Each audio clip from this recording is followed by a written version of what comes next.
ఉన్నప్పుడైనా రాజకీయాల్లోకి వచ్చిన తర్వాత అయినా రికార్డుల మీద రికార్డులు క్రియేట్ చేస్తూనే ఉన్నారు విజయ్. ఆయన అడుగు పెడితే ఏదో రికార్డ్ అన్నట్లుంది పరిస్థితి.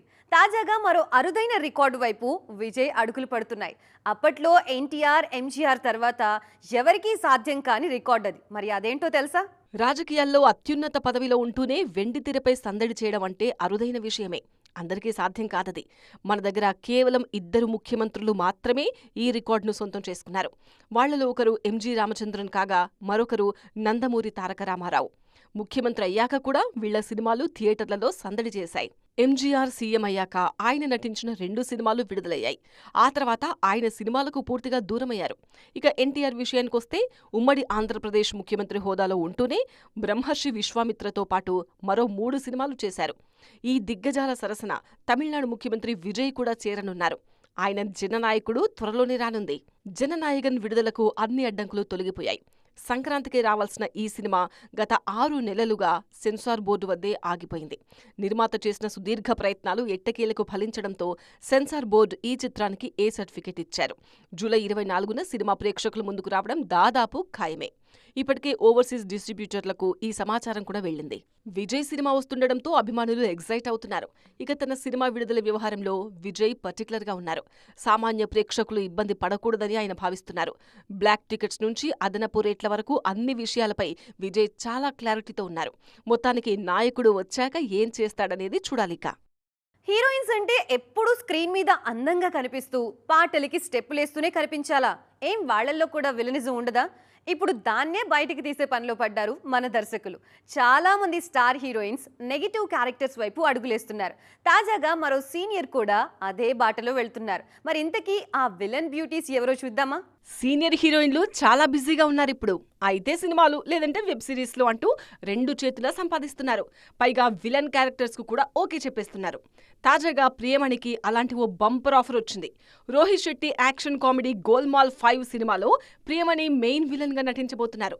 గతంలో రోహిత్ చేసిన చెన్నై ఎక్స్ప్రెస్ లో స్పెషల్ సాంగ్ చేశారీమే.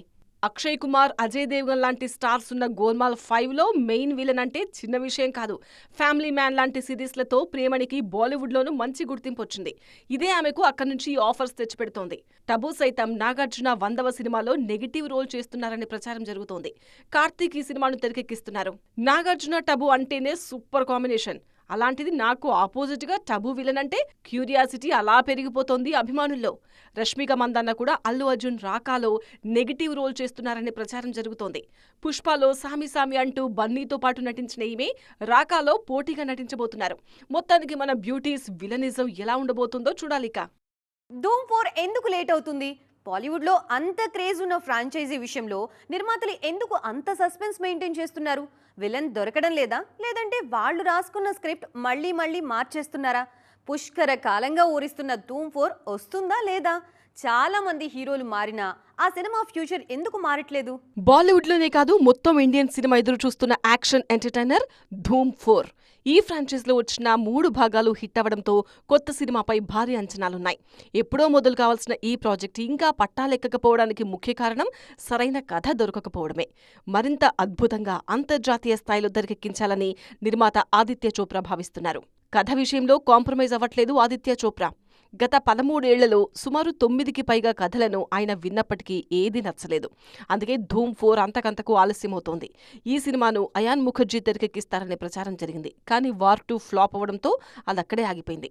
పైగా కథ, స్క్రీన్ ప్లే విషయంలో తనకు పూర్తి స్వేచ్ఛ కావాలని అయాన్ పట్టుబట్టినట్టు వార్తలొచ్చాయి. ఆదిత్య చోప్రాతో అభిప్రాయ భేదాలు రావడంతో అయాన్ ముఖర్జీ రేస్ నుంచి తప్పుకున్నారు. రణబీర్ కపూర్తో ధూమ్ 4 ప్లాన్ చేసినా ప్రస్తుతం లవ్ అండ్ వార్, రామాయణంతో బిజీగా ఉన్నారు. పైగా ధూమ్ 4ను యష్ రాజ్ ఫిలిమ్స్ సీక్వెల్లా కాకుండా కొత్త కథతో ప్లాన్ చేస్తున్నారు. జై, అలీ లాంటి పోలీస్ క్యారెక్టర్స్ కాకుండా కొత్త వాళ్లతో చేయించాలని చూస్తున్నారు. మరిది సాధ్యపడుతుందా లేదా? మలయాళ హీరో దుల్కర్ సల్మాన్ తన సొంత ఇండస్ట్రీకి పూర్తిగా బ్రేక్ ఇచ్చేశారా అంటే అవుననే సమాధానం వినిపిస్తోంది. ఆయన ప్రస్తుతం మాలీవుడ్ కంటే కూడా టాలీవుడ్ సినిమాలపైనే ఎక్కువ ఆసక్తి చూపిస్తున్నారు. వరుసగా ఇక్కడే సినిమాలు చేస్తున్నారు. దానికి కారణం మంచి కథలు రావడం ఒక్కటేనా? లేదంటే రెమ్యునరేషన్ లెక్కలు కూడా ఏమైనా ఉన్నాయా? తెలుగు హీరో కాకపోవచ్చు, కానీ మన దగ్గర చాలా మందికి లేని ట్రాక్ రికార్డ్ దుల్కర్ సల్మాన్ సొంతం. ఇక్కడ ఆయన నటించిన మహానటి, సీతారామం, లక్కీ భాస్కర్ లాంటి సినిమాలు బాక్సాఫీస్ దగ్గర విజయం సాధించాయి. అందుకే తన సొంత భాష కంటే తెలుగులోనే వరుస సినిమాలు చేయడానికి ఆయన ఎక్కువ ఇష్టపడుతున్నారు. మన దర్శకులు కూడా దుల్కర్ను ఓన్ చేసుకున్నారు. ప్రస్తుతం పవన్ సాధినేనితో ఆకాశంలో ఒక తార అనే సినిమాలో దుల్కర్ హీరోగా నటిస్తున్నారు. ఈ ప్రాజెక్టును గీతా ఆర్ట్స్, వైజయంతి మూవీస్ లాంటి ప్రెస్టీజియస్ బ్యానర్స్ సంయుక్తంగా నిర్మిస్తున్నాయి. ఈ సినిమా షూటింగ్ వేగంగా జరుగుతోంది. దాంతోపాటు మరో 2 సినిమాలు కూడా చేస్తున్నారు దుల్కర్. ఎస్ఎల్వి సినిమాస్ బ్యానర్ పై రవి నేలకుదుటి దర్శకత్వంలో ఓ సినిమా చేస్తున్నారు దుల్కర్. ఇందులో ఆయన సరసన పూజా హెగ్డే హీరోయిన్ గా నటిస్తున్నారు. ఈ సినిమా షూటింగ్ కూడా చివరి దశకొచ్చేసింది. ఇలా పూర్తిగా తెలుగు సినిమాలపైన ఫోకస్ పెట్టిన దుల్కర్ మలయాళం ఇండస్ట్రీని వదిలేసినట్టే అనిపిస్తోంది. ఒకప్పుడు ఫ్యాక్షన్ సినిమాలకి మాత్రమే పరిమితమైన రాయలసీమ నేపథ్యం ఇప్పుడు విలక్షణమైన కథలకి వేదికగా మారుతుందా? టాలీవుడ్ మేకర్స్ సీమ బ్యాక్డ్రాప్ కథలపైనే ఆసక్తి చూపిస్తూ విభిన్నమైన ప్రయోగాలు చేయడం వెనుక ఉన్న అసలు కారణం ఏంటి? పాతకాలపు పగలు, ప్రతీకారాలు పక్కన పెట్టి సరికొత్త కథనాలతో వస్తున్న ఈ సినిమాలు ఎలా ఉండబోతున్నాయి? వెంకటేష్, కళ్యాణ్ రామ్ హీరోలుగా దర్శకుడు అనిల్ రావిపూడి తెరకెక్కిస్తున్న మల్టీ స్టారర్ సినిమా సీమ నేపథ్యంలోనే వస్తుంది. ఇది రాయలసీమ నేపథ్యంలో సాగే కథ అని రక్తం చిందించి మరీ దర్శకుడు చాలా ఆసక్తికరంగా చెప్పారు. ఈ విభిన్నమైన కాంబినేషన్లో వస్తున్న సీమ కథ ప్రేక్షకులకు ఒక సరికొత్త వినోదాన్ని పంచడానికి సిద్ధమవుతోంది. విజయ్ దేవరకొండ నటిస్తున్న ప్రతిష్టాత్మక రణబాలి సినిమా కూడా రాయలసీమ బ్యాక్డ్రాప్లోనే రూపొందుతోంది. 18వ శతాబ్దం నాటి కథతో 1854 నుంచి 1878 సంవత్సరాల మధ్య జరిగే ఆసక్తికరమైన సంఘటనల చుట్టూ ఈ సినిమాను తెరకెక్కిస్తున్నారు దర్శకుడు రాహుల్ సాంకృత్యాయన్.